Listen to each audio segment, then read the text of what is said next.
दोस्तों नमस्कार, मैं अजय पत्रकार, स्वागत है आपका।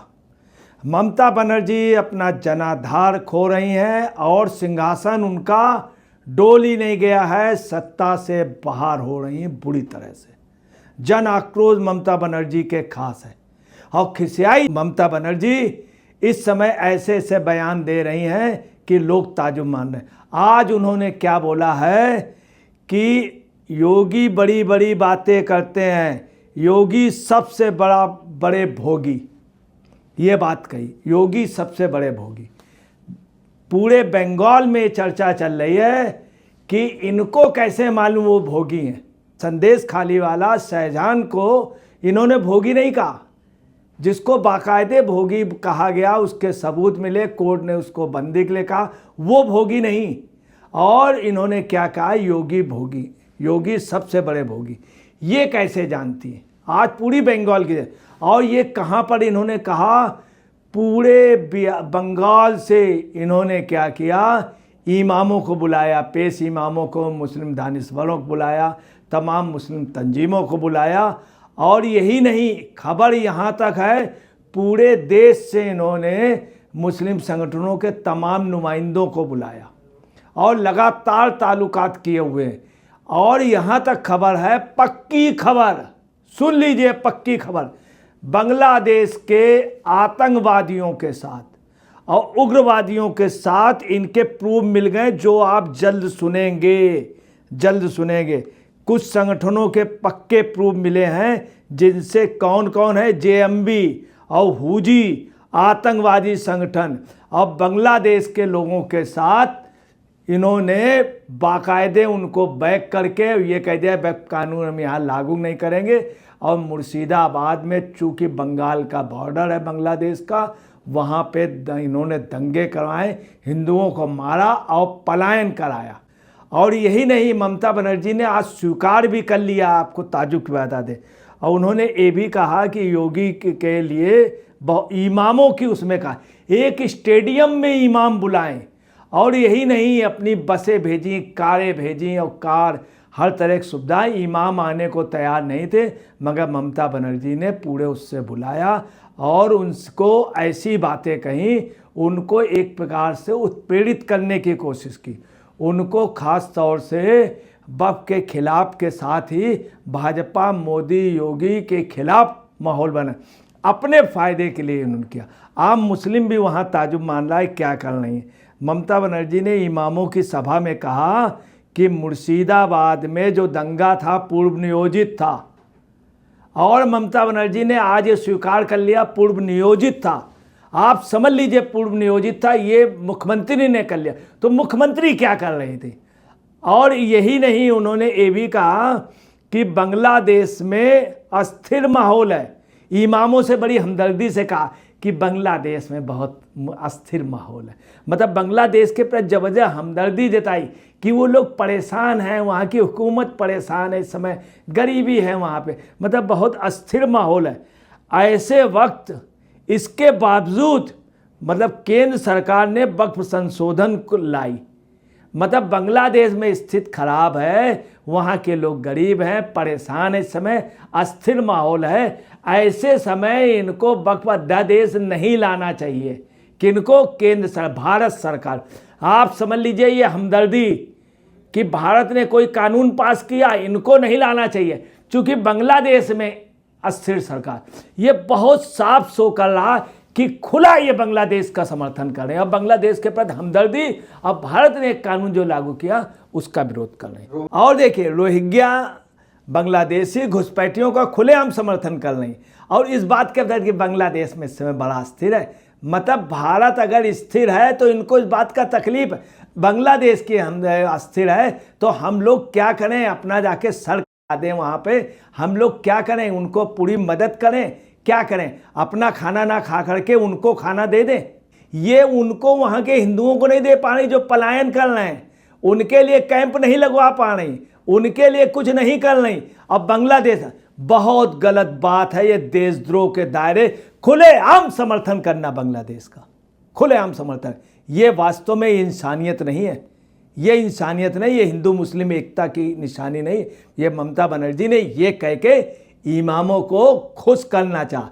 इमामों को भी बात अच्छी नहीं लगी कि ये पॉलिटिकल बात कर रही, आज मुझे बुला नहीं जब ये चुनाव में जनाधार खो चुकी। और देखिए इन्हीं के गुंडे कार्यकर्ता वहाँ पे लूट कर रहे हैं। अगर ये इमामों से कहती कि किसी भी हिंदू का किसी के साथ भी अत्याचार ना हो, किसी के साथ अगर अत्याचार हो तो आप मस्जिद के इमाम होके आपकी जिम्मेदारी वहाँ पे जितने भी इंसान रहते हैं आप तुरंत ही उनको मदद करें।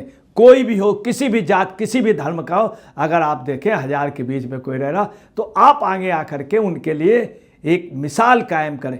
तो आज ये देश की बहुत बड़ी, इमामों को भी ये बात गले नहीं उतरी कि हमको आगे कर रही आग के उसमें झोंक रही और खुद राजनीतिक रोटियां सेकना चाह रही। आज ये बात इमामों ने भी महसूस कर ली कि ये लेडी हमको यूज़ करना चाहिए। दूसरा, उन्होंने आज इशारा भी दे दिया, इमामों की मीटिंग में उनसे भी बात किया, उनको चुपचाप मैसेज भी दिया कि चुनाव अगले वर्ष सारा मुस्लिम एक हो जाओ और इनको हम पलायन करा देंगे, बंगाल से भगा देंगे। आपको बताना इसके पीछे बहुत बड़ी राजनीति है। इनकी हमदर्दी बांग्लादेश के साथ है कि बांग्लादेश और बंगाल मिला करके ये अपनी सत्ता बचाए रहे और मुस्लिम को एक संदेश दिया कि आप लोग मेरे साथ रहिए, सब मेरे उसमें, मैं हिंदुओं को भगा दूंगा। इनका यह है कि घुसपैठिए, बांग्लादेशी घुसपैठिए, रोहिंग्या घुसपैठिए और वहाँ के मुस्लिम, इन सबको लेके हम सत्ता में कब्जा कर लेंगे, हिंदुओं को भगा देंगे। ये पूरा इनका षड्यंत्र क्लियर हो गया।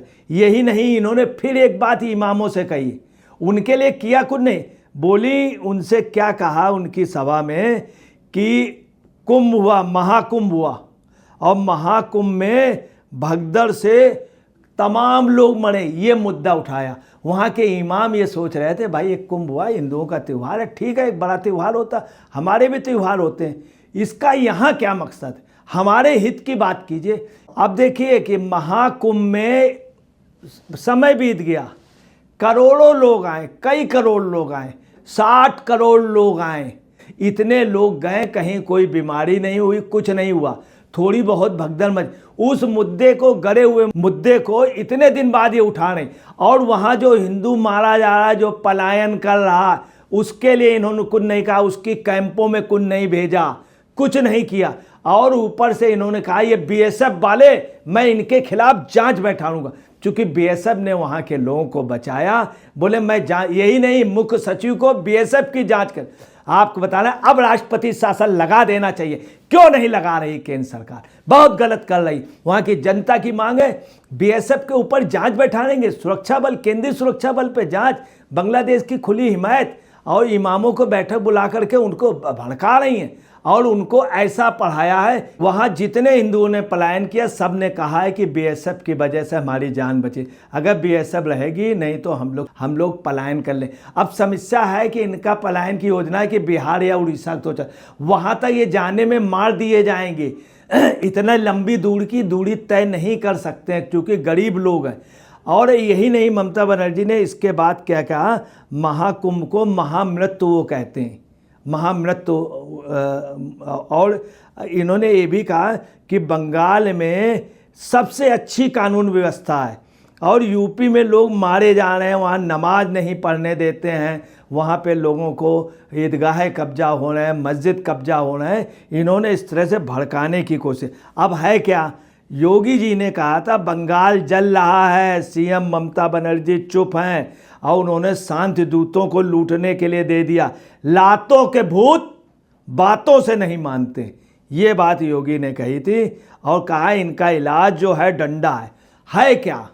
बंगाल में आम जनता कह रही थी कि जो बुलडोजर कल्चर है वो वहाँ का कोर्ट ने भी एक बार कहा, अब वहाँ पे लोग कह रहे हैं कि योगी को लाओ, इनको हटाओ, योगी को लो। सबसे ज़्यादा योगी का नाम हो रहा है। और सुनिए पक्के सबूत आपको बता दें, फौजी आतंकवादी और अलगाववादी और जेएमबी से इनके कांटेक्ट, ब्रजलाल जी जो डीजीपी रहे, आईजी रहे, डीआईजी रहे, एडीजी रहे, उन ब्रजलाल जी ने स्पष्ट रूप से बताया, वो अभी गए थे और संदेश खाली वाले में गए थे, राज्यसभा में उनको बनाया गया सर, उन्होंने 37 साल ड्रेस पढ़ी और उन्होंने कहा कि इन आतंकवादियों से संबंध है, मेरे पास प्रूफ है। मैंने दंगे कवरेज किए, बंगाल के कवरेज किए, तमाम दंगे कवरेज किए हैं मैंने। अब जो है बंगाल को अगर बचाना है, देश को बचाना है और देश से बंगाल को बचाना, वरना बंगाल को ममता बनर्जी वही एक्शन की पोजीशन में है, पूरी तैयारी कर ली है। उसके लिए सबको एकजुट होना चाहिए। जो लोग पलायन कर रहे हैं, जो मार खा रहे हैं, याद रखिएगा कलकत्ता चला जाता अगर पाठा एक व्यक्ति वहाँ निकलता ना, पाठा की वजह से वो जब निकला और उसने कुछ 1000 लोगों को लेकर के सबको सेव किया। आज कलकत्ता हिंदुस्तान में, आज कलकत्ता हिंदुस्तान, ये वही है, वही हरकत हो रही है जो पहले हरकत हुई थी इन्हीं ममता बनर्जी के साथियों ने, इनके पूर्वजों ने, इनके आका ने, या जिसका डीएनए इनके उसमें है कांग्रेस के। उन्होंने क्या किया था, अंबेडकर जी को खुलना भेज दिया था, हिंदुस्तान ना आ पाए। और कलकत्ते को तो आपको एक होना पड़ेगा। अगर एक नहीं होंगे तो आपको बताना है कि आप दिए जाएंगे, बहुत बुरी हालत होगी। उस समय बांग्लादेश में कम बुरी हालत हुई थी, पाकिस्तान में कम।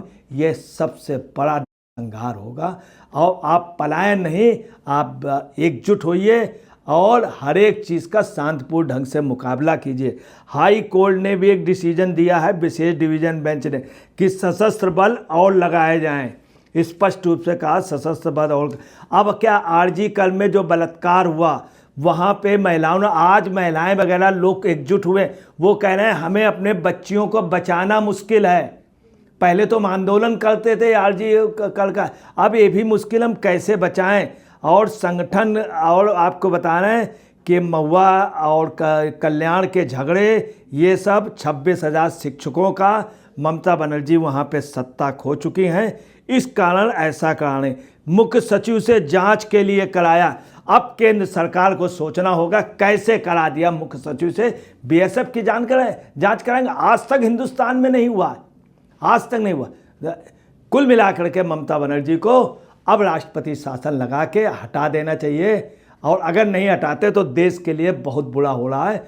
और ये नहीं, कलंक लग जाएगा। बीजेपी ने अभी तक किसी को नहीं हटाया अपने शासन में, उनका तीसरा कार्यकाल है। ये करना पड़ेगा, देश हित में करना पड़ेगा। सिद्धांत अपनी जगह है, देश अपनी जगह। देश पहले, सिद्धांत को भी तोड़ना पड़ेगा। दोस्तों नमस्कार।